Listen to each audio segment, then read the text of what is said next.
அனைவருக்கும் வணக்கம். இன்னைக்கு எல்லாரும் ஒரு நியூஸ் பார்த்துருப்பீங்க. சிவகங்கை மாவட்டம் திருப்போணம் அரசு பொது மருத்துவமனையில் டாக்டர்ஸ் கிடையாது. டாக்டர் இல்லாமல் அடிபட்ட ஒரு நபருக்கு அங்கே இருக்க தூய்மை பணியாளர் அந்த அம்மா மருந்து போட்டு அவங்களுக்கு சரி பண்ணியிருக்காங்க. ஏன் டாக்டர்ஸ்ல எங்கே போனாங்க, என்னாச்சு? திருப்பாச்சத்தி இதே மாதிரி தான் திருப்பாச்சத்தியில் இருக்கக்கூடிய அரசு பொது மருத்துவமனை டாக்டர்ஸ் யாருமே கிடையாது. இரவு நேரத்தில் போனால் சுத்தரா கிடையாது. அங்கே இருக்க செவிலியர்ஸ் அவங்களுக்கு கால் பண்ணி கூப்பிடணும், மாதிரி வாங்க அடிபட்டு வந்திருக்கு அப்படின்னு சொல்லிட்டு கூப்பிட்டா அவங்க பக்கத்துலேருந்து வர்றாங்களாம். இது எப்படி தெரியுமா இருக்கு? ஒரு ஆக்சிடென்ட் நடந்துருச்சு அப்படின்னா எடுத்தோன்னா ஆம்புலன்ஸ் ஃபோன் பண்ணக்கூடாது.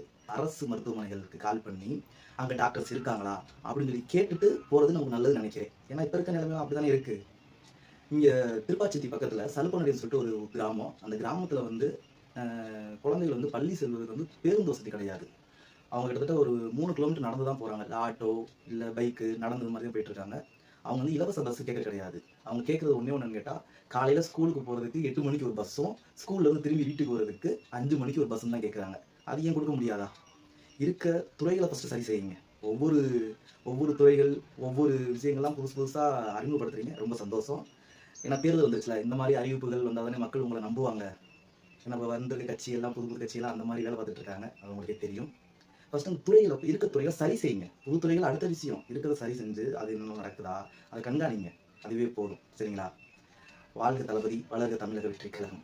நன்றி.